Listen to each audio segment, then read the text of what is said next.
ഉമ്മാസ് വ്ലോഗിലേക്ക് എല്ലാവർക്കും സ്വാഗതം. ഇന്ന് ഞാൻ വന്നിരിക്കുന്നത് ഒരു കടലക്കറിയുടെ റെസിപ്പിയുമായിട്ടാണ്. അതിനായി ഒരു പാൻ അടുപ്പത്ത് വെച്ച് അതിലേക്ക് 2 സ്പൂൺ വെളിച്ചെണ്ണ ഒഴിച്ചു കൊടുക്കാം. പിന്നീട് അതിലേക്ക് 3 പട്ട, 3 ഗ്രാമ്പു, 2 ഏലക്കായ, കുറച്ച് പെരിഞ്ജീരകം എന്നിവ ചേർത്ത് ഇളക്കി കൊടുക്കാം. പിന്നെ മീഡിയം സൈസ് 2 വലിയ സവാളയാണ് എടുത്തിരിക്കുന്നത്. അത് നീളത്തിലരിഞ്ഞത് കൂടി ചേർത്ത് നന്നായി ഇളക്കിയെടുക്കാം.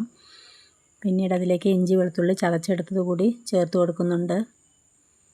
ഒന്ന് ഇളക്കിയെടുക്കാം. പിന്നെ അതിലേക്ക് പൊടികൾ ആഡ് ചെയ്യാം. അതിനായി മഞ്ഞൾപ്പൊടി, മുളക് പൊടി, മല്ലിപ്പൊടി, ഗരം മസാല, കുറച്ച് കുരുമുളക് പൊടി എന്നിവയാണ് ചേർത്ത് കൊടുക്കുന്നത്. നന്നായി ഇളക്കിയെടുക്കാം. കടല കുക്കറിൽ നന്നായി വേവിച്ചെടുത്തതാണ്. അതിൽ നിന്ന് കുറച്ച് മാറ്റി വയ്ക്കാം. അത് അരച്ചെടുക്കുകയാണെങ്കിൽ കറിക്ക് നല്ല ടേസ്റ്റും കൊഴുപ്പും കിട്ടാൻ വേണ്ടി സഹായിക്കും. കടലക്കറിയുടെ കൂട്ടിനുള്ളത് ഉള്ളി മൂപ്പിച്ചെടുത്തത്, അരച്ചെടുത്തത് കൂടി ചേർത്ത് കൊടുക്കുന്നുണ്ട്.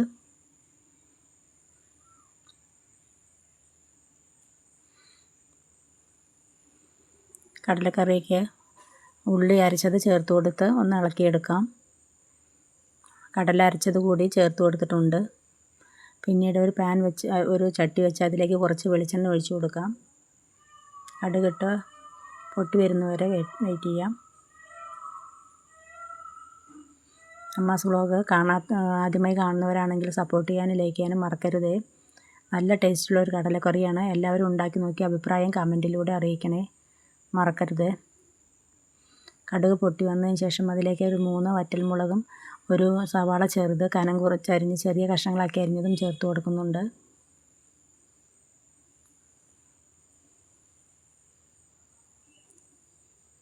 ചോറിൻ്റെ കൂടെയും ചപ്പാത്തിയുടെ കൂടെയും അപ്പത്തിൻ്റെ കൂടെ പുട്ടിൻ്റെ കൂടെ എല്ലാം പറ്റിയ നല്ലൊരു കറിയാണ്. ചോറിൻ്റെ കൂടെ കഴിക്കാനും നല്ല ടേസ്റ്റ് ഉണ്ടാവും.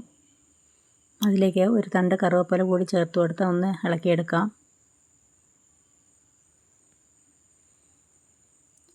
തേങ്ങാക്കൊത്ത് കൂടി ആഡ് ചെയ്യുന്നുണ്ട്. കുറച്ച് തേങ്ങാക്കൊത്ത് ആഡ് ചെയ്ത് കൊടുക്കുകയാണെങ്കിൽ കടലക്കറിക്ക് കടലയുടെ കൂടെ കടിക്കാനും കിട്ടും, നല്ല ടേസ്റ്റുമാണ്. ഇങ്ങനെ ഒന്ന് ഉണ്ടാക്കി നോക്കണേ.